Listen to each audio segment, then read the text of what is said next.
Even the Strongest Die. Written by Slow Coach Studios. This is one of many similar stories that have been told for centuries. The engines in this story are gone, lost to the records of the deepest files, locked away and forgotten. Nothing remains of these engines. The only way they live on is through this story. The dark shed was cold and drafty as 12 engines slept, all peacefully breathing. There was another. However, sleep could not get a hold of him. His large frame towered over the shed windows. His large smoke deflectors were dusty and his eyes were weary. The large 9F sat there, staring out into the night sky. "Are you okay?" a voice said from beside him. He looked over and saw his friend. The long radial tank looked up at him with an old sweet smile. Her black paint was peeled, and rust had started to creep through her rough patch jobs. "Yes, I'm fine. Thank you, Natalie," he said flatly. "Franklin," she glared at him. He smiled as he rolled his eyes. "I'm worried. These changes are moving so fast." He looked back at the window. "How so?" she said. "The director moved half of the steam fleet to the keep. We're losing our jobs to the diesel. I'm afraid we're next," he stuttered. Natalie stared at him in thought. Her face twisted. "Why should we?" she said. "What?" Franklin stared at her. "Why should we be next? We have been on this line for years now," she said. "You have? You got here, what, 80 years ago? I've been here for about 5, he chuckled. 82, actually. The point is, this line has been run by steam for the longest time. We are the heart of this line. We give it life for the people to enjoy. The director can shove it up his rear if he tries to replace us. We are beasts compared to him." Natalie seemed to puff out her buffers. Franklin laughed at this sight. "I suppose. Thank you," he smiled. "I wouldn't be so sure." A snide voice came from beside Natalie. The engine had sleek green paint with German-styled smoke deflectors. The A3 had opened his eyes. He glared at the two. "The director has been sending engines to scrap for even the slightest accidents," he remarked. "Oh, look, the state speaks," Natalie scoffed.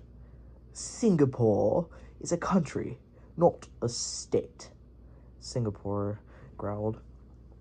"Whatever. What are you getting at anyway?" Natalie curled her brow. "The director has been trying to get rid of us. I heard that next year will be the last year steam will be used. Your lot will be scrapped by the quarter month. Well, I will continue to haul services," Singapore huffed. "Why do you get to survive?" "You're steam as well," Franklin said. Singapore scoffed, his slight laugh echoing around the cold shed walls. "You don't get it, do you?" He looked at the two. "Only the most elite survive. The strongest. We iron express engines are the workhorses of this country. You goods engines are being phased out, replaced by the devilish diesel." Singapore glared, his bushy brow folded. "How dare you?" Natalie spat. "Why turn on your own kind? We are all being replaced. Goods, mixed, and express. We are all at risk. Just because you have the ego the size of your state doesn't mean you get to ditch your kind for death," Natalie seethed. Singapore rolled his eyes as Natalie stared.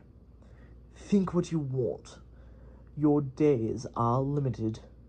He shut his eyes again. "Don't listen to him. We are plenty strong. He's just scared," Franklin laughed. "I can still hear you," Singapore spoke. Natalie and Franklin just laughed. The next morning, Franklin had back down on a train that was waiting at the platform. The line was pitiful. 15 covered wagons and 2 creaky flatbeds. "Anything for the line," he said. The slow rain hid in the ballast. Just then, a large diesel rolled up. Her dark blue paint shone in the station light. "What are you doing here, you black log?" she scowled. Franklin stared straight ahead. His sigh could be heard from Paddington. "I'm waiting for a signal. What do you want, Heather?" he said flatly. "You're in my spot. The first platform is always for the express," she sneered. Behind her were a rake of coaches. "Well, too bad. The pilot put this here for me. You can spend a day on the second," Franklin said, a horn blaring in the distance. She looked offended. Then her mouth slowly flipped. A creepy smile shone bright. "I hear you are being replaced," she sneered. Franklin was confused. "Your kind," she continued, "is a good-for-nothing breed of weakness.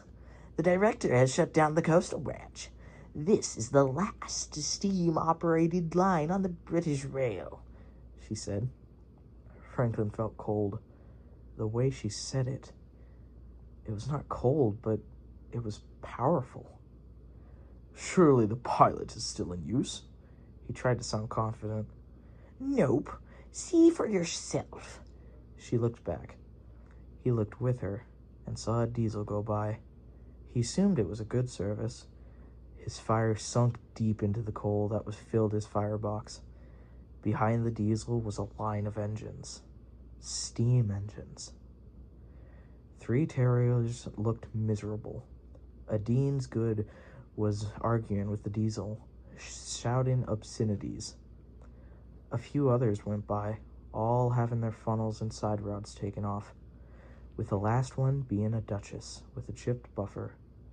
Her paint was patchy and face blank. The crow's feet on her eyes were perfectly symmetrical. There was no emotion. It's as if the life had been ripped from her cold, weak body. Franklin stared at her as she rolled past. Soon the train disappeared behind the retaining wall, the blank stare of the Duchess burning into his eyes. He sat there, dazed. He wasn't angry. His mind was blank. All of those engines had been his friends. They were all sentenced to a fate no engine should face. "Shame," Heather spoke, her voice bringing him back. "I almost felt bad. Oh well, hopefully they don't forget to knock them out first." Heather smiled. Franklin felt his fire raging. His face turned to anger. "Not long before you were pulled, eh?" Once she went to look at Franklin, she was met with hot steam. She screeched as the steam stopped. "You are a disgrace to locomotive kind," he said as she coughed. "I hope you rot in a scrapyard." He blew his whistle and slowly pulled the train out of the station, Heather throwing insults at him. The rest of the day was slow. Franklin spent most of it sitting in sidings, watching trains go by. He would stare off into the yard, barely thinking of anything. He finally got to pull a decent train towards the evening. It was full of empty coal bins and blank flatbeds. After he got back to the sheds, he took a deep breath. The shed was empty for quite a while. The silence was torturous. He kept replaying the sight over and over again. He'd seen those horrid trains before, but this was different. The Duchess's face was burned into his head. Her soulless eyes, her pale nose. She seemed to have accepted her fate. He never met the engine before. She must have been new. He was glad when Natalie stopped next to him, only she looked worried. "What's wrong?" Franklin asked. Natalie looked ahead. "Singapore is gone," she said flatly. "What?" Franklin said. "I saw it right in front of me. He collided into a diesel. It was wrong road in after missing a signal. The coaches were empty, but he was knocked over and his side ripped apart. Franklin was silent. Just last night, that engine was sitting in that shed. Now, he was gone, just like that. "Are you okay?" Franklin asked, his eyes soft. "I don't know. I feel bad, but like..." She trailed off. "Look," Franklin said, collecting himself. "We aren't the last. There are plenty of steam engines in the shed. Keep your funnel up," he said. Natalie smiled a bit. "I'm not a newbie," she said. "I'm 83, I've lived through 2 wars, and I'm the last of my class. I'll be damned if I let an accident take me out," she smiled. He was happy. He had his friend, a nice warm shed. It was peaceful. "Thank you, Franklin," she said. "For what?" he chuckled. "For being my friend. I hope to be by your side till the end," she sighed. Franklin's smile dropped a bit. "It's been a pleasure." The morning came fast. Franklin was fired up and brought to the station. He was sitting at the platform for a while when he decided to ask the station master about his train. "Excuse me, sir," he spoke. The station master looked annoyed. "What?" he said. "What am I doing here? Is there a train for me?" Franklin spoke softly. "Scrap train. Due in 2 minutes." The man started off again. He was going to ask further, but it was interrupted by a bump. He looked back and was horrified. Behind him was a short line of engines. Then it hit him. He was bound for scrap. "No!" He started to panic. Once the whistle blew, he started moving. The murmur of the engines sounded behind him. "No!" He threw on his brake, the driver shouting at him. The engines cheered. Soon the station master came out. "Move, you blasted engine!" he growled. "I will not!" Franklin snarled. "If you don't move now, you are not seeing that shed again," the master said. Franklin sat there and stared, his fire raging. He couldn't betray his friends, his brothers, but he couldn't be scrapped yet. He needed to see Natalie again. He huffed steam as he released his brakes, slowly pulling the train out of the platform. "I'm so sorry," he said as they went. Instead of the engines being angry, they tried to help him. They said it wasn't his fault. None of them blamed him, but all he could say was sorry. From then on, he pulled those trains every day. He would wake up, go to the station, pull the train, and get back. Rinse and repeat, over and over again. At night, he would talk with Natalie, tell her he was okay and that he knew it wasn't his fault. But every night when she slept, he would break down and cry. He was taking innocent engines to their death.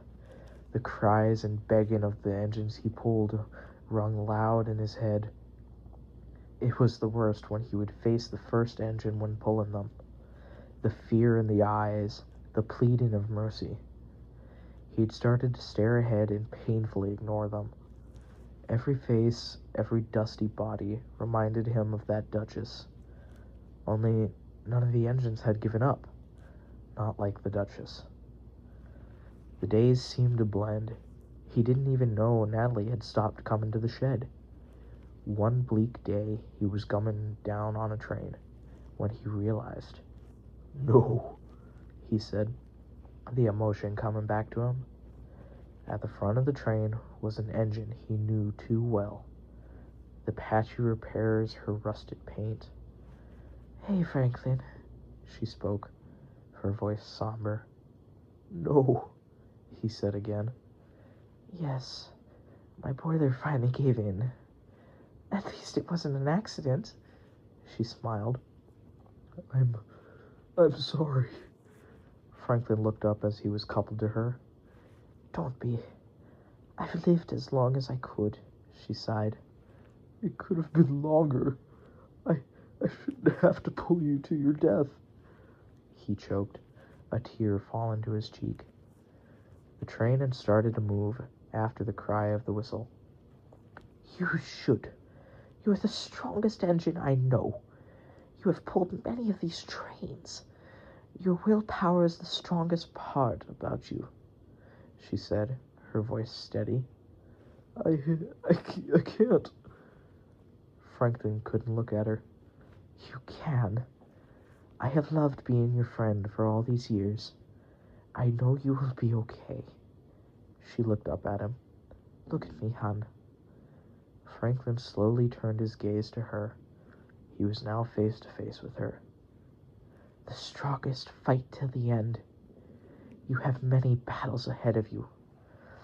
You will survive all that is thrown at you, she said. Franklin smiled. She had accepted her fate, only she still had life. She still had a smile, even in the face of death. I'll miss you, Franklin smiled. The train made its way down the rails, the creak of wheels, the murmur of engines echoing around the train. Franklin backed into the shed, his eyes weak and wheels wobbly. The shed was empty now. Only the buzz of a lamp filled the silence. He was perfectly in line with his window now. The twinkling of stars shone through the clouds. His driver came around to the front of him. Tomorrow's your last day. It's been a pleasure being your driver, he said. The pleasure is mine. Franklin looked out the window. The cold air hit in his nose. This was it, his final battle. The night sped by, and Franklin found himself at the scrapyard. His tender was taken off, and his side rods were bent. There was a diesel. They took a truck of his parts away. He was silent as the workmen stripped him of his paint. Finally, he was bare. The handrails were gone, his smoke deflectors unscrewed, and his dome loose. The diesel came back and pushed him toward a line of engines. All were stripped. Parts were scavenged. Ahead was an A3. It looked familiar. As he neared closer, he saw Singapore's nameplate. It was bent and battered. Franklin stared at his smoke box. The once bushy brow was now replaced with a hard door. He went further. All of these engines, all of the empty shells, he had known every single one. Finally, spotted an engine in front of him. He stared at it as he was stopped. His eyes examined the thing. He saw the dusty red paint of the LMS, the chipped buffer. The Duchess seemed to glare at him, only she had no face. The smokebox door was ominous. He would have been afraid, but he was calm. The fear in his head was pushed aside. Instead of hating the world and feeling sad, he shut his eyes. It had been 2 weeks since he said goodbye to Natalie. He thought about the moments he'd share with her, the jokes, the banter. His mind went further. His brothers played in his head, the long chats with his friends. He even thought of Singapore. For the prick that he was a good engine. Natalie's words bounced around in his head. The strongest fight till the end. He smiled at all of the memories, the happy, the sad, all of the emotions of his life. This is what it meant to live. All of the family you make, all of the memories. He appreciated the life he was given. He knew it was time. He slowly opened his eyes and saw the Duchess's face. Her pale face wasn't sad, it wasn't mad, it was happy. The life had returned to her in a sweet smile.